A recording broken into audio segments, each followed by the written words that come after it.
I'm Glad My Mom Died by Jennette McCurdy.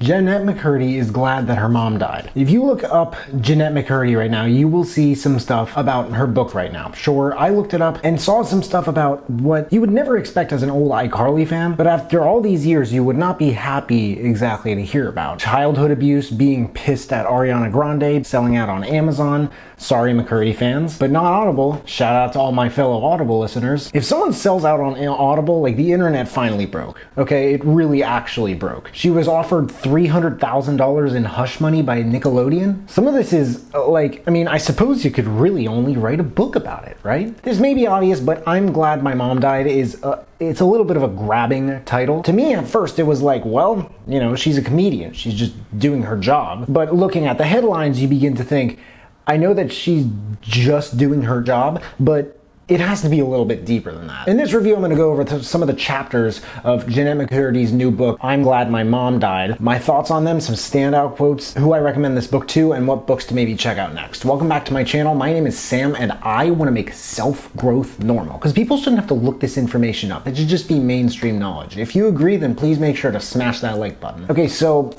change of plans. Originally, I was going to go over the chapters until I saw that how they usually do it, where it's like chapter 1, 2, 3, and so on. Usually most books end up with like 10 to 13 chapters. This one has 91. What? So this is going to be a little bit more of a free flow review. Otherwise, I would probably die, and maybe someday I will meet her mom.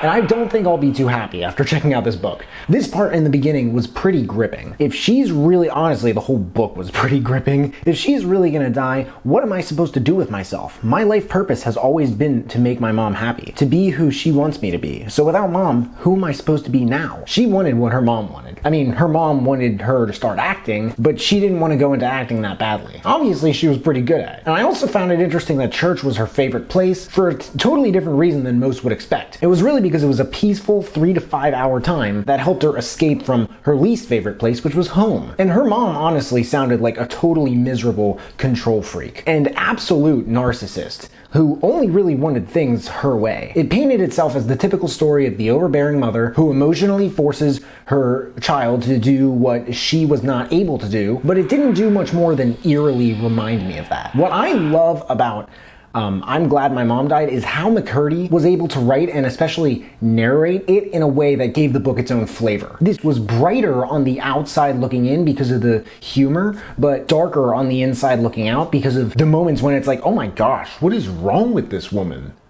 The mom, not her. I also found myself wondering, what is it that's really driving this? Like, it almost makes me wonder, what if her mom had the chance to come out with a memoir, what kind of stuff would it say in it? Like, was it her mom's childhood? Was it her mom's cancer that was causing all of this? Like, the way she reacted to Jennette's, look, I wrote a screenplay. You're just so good at acting, it's hard to believe you would want to write a screenplay. Not verbatim. This is a rare passive-aggressive, in contrast to the, this is unacceptable, she is on fire. If I grow up, mom won't love me as much. She says she wants me to just stay small and young. It breaks my heart when she does this. I wish I could stay a child. I feel guilty that I can't. I feel guilty with every inch I grow. I feel guilty whenever we see one of my aunts or uncles and they comment on how much I'm growing up. I can see my mom's eyebrows twitch whenever they say that. I'm determined to not grow up. I will do anything to stop it from happening. Like, doesn't that sound a little unsettling? She learned all her mom's expressions well, so she could do anything possible to keep her mom happy. From the difference between irritated and outraged, to the difference between being pissed at dad, clenched jaw, and pissed at grandma, a high eyebrow, to the difference between a little happy, kisses on forehead, and very happy, singing Phil Collins, and so on and so forth. These seem horrifically specific, and I feel like in this review, I feel like it may sound like I'm judging McCurdy. I don't mean to, because I'm a human just like you and the author. Going through that, I think she deserves a little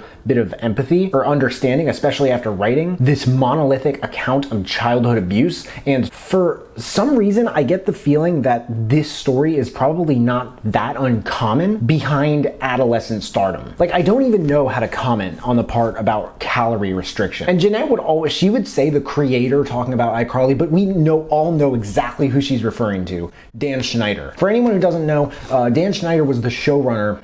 He's a genius, but a really screwed up man, of Zoe 101, Drake and Josh, and iCarly in their collective entirety. Like, if you grew up with those shows, you know how much of a big deal that is. Deadline Hollywood was the first to report that parting ways with Nickelodeon. They stated there were complaints of his alleged well-documented temper issues for years and tweets showing photos of his young actress's feet. He defended himself in other reports, saying that if people found him hard to work with, it was really just because of him having high standards as a showrunner. But that whole hot and cold, like I love and hate you dynamic, that makes you feel great and terrible about yourself almost at the same time, it seems. Not only did it relatively reflect her mom's behavior, but that can take a toll on really anyone's mental health and well-being being worked with for years. Seriously. The fact that she referred to him continuously as the creator made me wonder what kind of legal ramifications are taken into consideration when people write these books. It didn't seem like Jamie Lynn Spears cared that much about really anything at all when she wrote Things I Should Have Said, but it sure sounds like that kind of backfired in her face a little. And in this book, when Jennette McCurdy's mom finally dies, it really feels like a breath of fresh air. But after that, it wasn't really clear to me how aware she is now of how her mom ultimately affected her relationships with women. But here's one part that stood out and at least showing it. So I don't trust women, I just observe them. I watch them act desperate and pathetic. It's so embarrassing to be a woman. I study women like Emmy, I don't remember exactly who Emmy is, so I can be different from them and better than them. Her grandmother also sounded like kind of a bad person. Almost makes me wonder how her grandmother treated her mom. But this isn't her mom's memoir. Again, it would be...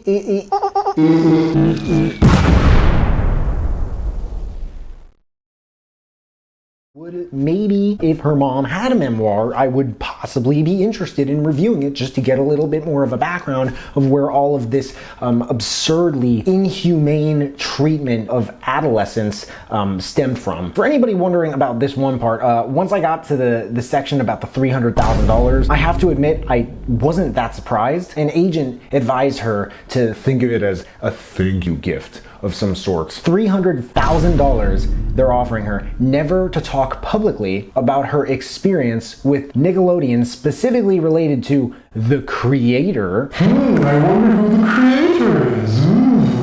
What do you think, Cece? They were like, it's like free money. And she said, no, it's not. It feels more like hush money to me. Through the years, I've slowly learned that the entertainment business is one where what's being said is rarely what's being talked about. This rule of operating not only generally disagrees with me, but seems genuinely impossible for me to adapt to. Anyone else seems so able to position things discreetly and choreograph their phrasing so the heartbeat of what's being said is delicately danced around, but what winds up happening is I usually don't understand what's being talked about and just have to ask outright. I am surprised though that they didn't offer her more after she said no. But why is it such a big deal that she doesn't say anything? I'm sure that if she asked to, they would dodge the question. Is Dan Schneider really that good that Nick can't afford to have him canceled or something? I guess cancel culture wasn't as much of a thing back then, but like she said, it's a network for children. You'd think that they would have a little bit more of a moral compass. I also wonder why she said no so instinctively and immediately. If to a degree, she kind of regretted it a little later with how much she was being paid per episode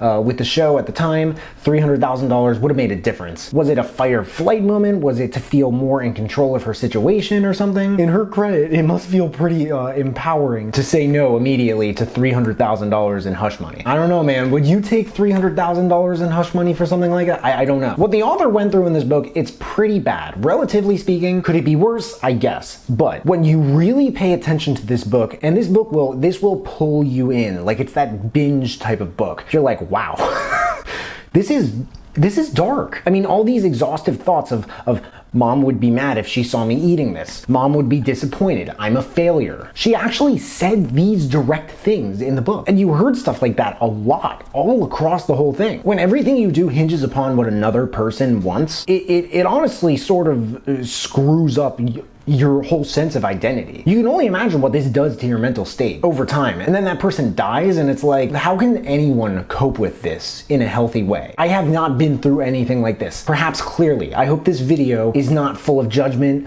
or ignorance or insensitive perspectives. That's not my intention. And if it seems like it is, I am very sorry if that's the case. What I do know is that something like that is extremely hard to just live with every day. And I imagine that this is the type of situation situation that really takes you time to find gladness in like nothing else once it's finally over. You cannot get those years back after all, especially when those are your developmental years. This book was a very binge-worthy, distinct, and important testament to the influence a parent can have on their child, namely a mother on her daughter, but it's not that clear exactly how this has ultimately affected Jennette McCurdy's relationships in her current life, how her current mental state is now, and so on and so forth. But it would have been nice to hear more about that because the history of this was so thoroughly and concisely told. If you know this channel, you know I love when things are done thoroughly and concisely. That it just leaves you hanging, waiting for more. That alone adds to I'm glad my mom died's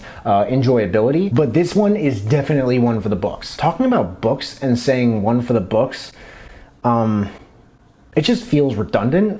But I can't say it's like one for the songs or movies, bouncing on to what would make sense, maybe even records. This is one for the records.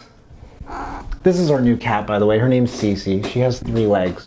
She's very shy sometimes, isn't that right? So small.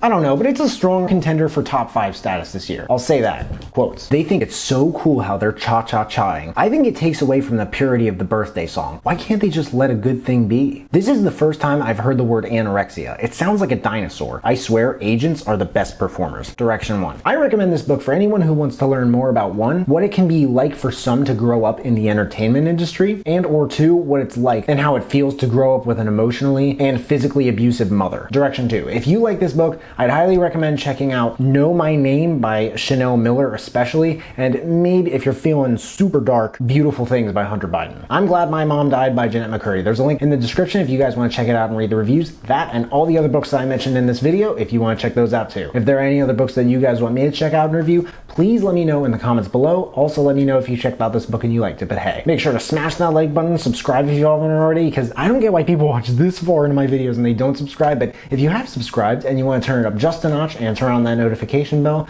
to get a notification whenever I drop new videos, that would mean the world to me. Thank you guys so much for watching. I really appreciate it. You can find me everywhere and I will see you then.